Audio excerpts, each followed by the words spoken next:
Hi guys, welcome back to our YouTube channel Arigila sisters. ముందుగా అందరికీ Dasara and Bathukamma శుభాకాంక్షలు అండి. సో ఈ బ్లాగ్ వచ్చేసరికి మా ఆఫీస్లో బతుకమ్మ సెలబ్రేషన్స్. సో ప్రతి ఇయర్ మా ఆఫీస్లో బతుకమ్మ సెలబ్రేషన్స్ చేసుకుంటామండి టీమ్గా. సో అది కాంపిటీషన్గా జరిగేది. బట్ ఈసారి వచ్చేసరికి అందరూ కలిసి ఒకే ఒక్క బతుకమ్మ చేసుకున్నాం. అది ఎలా అంటే అందరూ కలిసి ఉండాలి అన్న థీమ్తో మేము చేసుకున్నాం అనమాట. సో బతుకమ్మ వచ్చేసరికి ఇది 6 feet బతుకమ్మ అండ్ ప్రతి ఒక్కళ్ళు కూడా పార్టిసిపేట్ చేశారు. ఇది మాకు చాలా అంటే చాలా హ్యాపీ అనిపించింది. అండ్ మేము ఇలా గుచ్చుతున్నప్పుడు బాయ్స్ కూడా మాకు చాలా అంటే చాలా హెల్ప్ చేశారండి. వాళ్ళే వెళ్ళి పూలన్నీ తీసుకొచ్చారు అండ్ ఆల్సో పువ్వులు గుచ్చడానికి కూడా వాళ్ళే హెల్ప్ చేశారండి. సెలబ్రేషన్స్లో అందరూ పార్టిసిపేట్ చేశారండి. Like employees, team leaders, HRs అందరూ పార్టిసిపేట్ చేశాం. టాక్ చేస్తున్నప్పుడు చూడండి మా టీం ఎంత బాగా సపోర్ట్ చేశారో. Hi friends, boy friends, madam friends,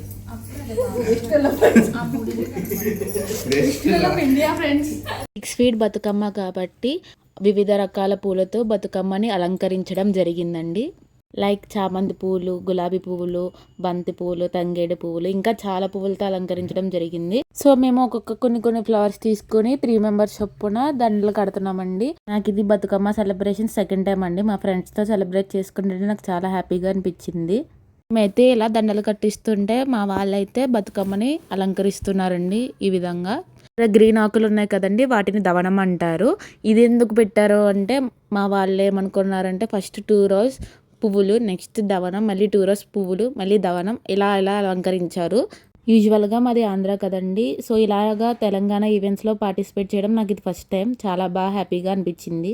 Bathukamma ఎందుకు సెలబ్రేట్ చేసుకుంటారు అనేది నాకు అంతగా తెలియదు. సో మా ఫ్రెండ్ని అయితే అడగడం జరిగిందండి బతుకమ్మ ఎలా జరుపుకుంటారో. చూడండి తను ఎంత బాగా చెప్పిందో, మీరు కూడా వినండి. గౌరీ, అసలు బతుకమ్మ ఎందుకు జరుపుకుంటారు? తెలంగాణలోని ప్రజలందరూ దాదాపు 1000 సంవత్సరాలుగా ఈ బతుకమ్మ ఫెస్టివల్ని జరుపుకుంటారు. మొదటి రోజు సద్దుల బతుకమ్మగా పూజిస్తారు.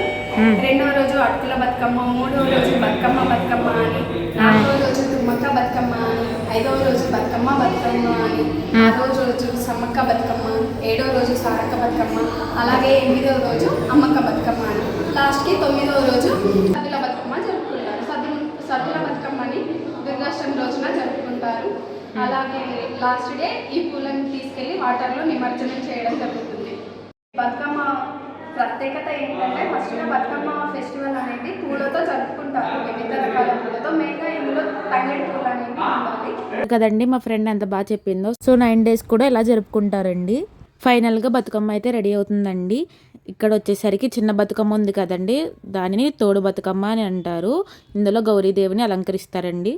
చిన్న బతుకమ్మ కూడా రెడీ అయిపోతుందండి. దీన్ని 10 బతుకమ్మ పక్కన పెడతారు. కొంతమంది బతుకమ్మని చేస్తుంటే ఇంకొంతమంది రంగోలీ అనేది వేశారండి. చూడండి ఎంత బాగా వేశారో. హ్యాపీ దసరా అని కూడా రాశారు. ఫైనల్గా బతుకమ్మని డెకరేషన్ చేసామండి. బతుకమ్మ సెలబ్రేషన్స్ అనేవి స్టార్ట్ అయిపోయింది. నాతో పాటు మీరు కూడా వీడియో చూడండి.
ఈ వీడియో గనక మీకు నచ్చినట్లయితే please do follow, like, share, subscribe and by guys.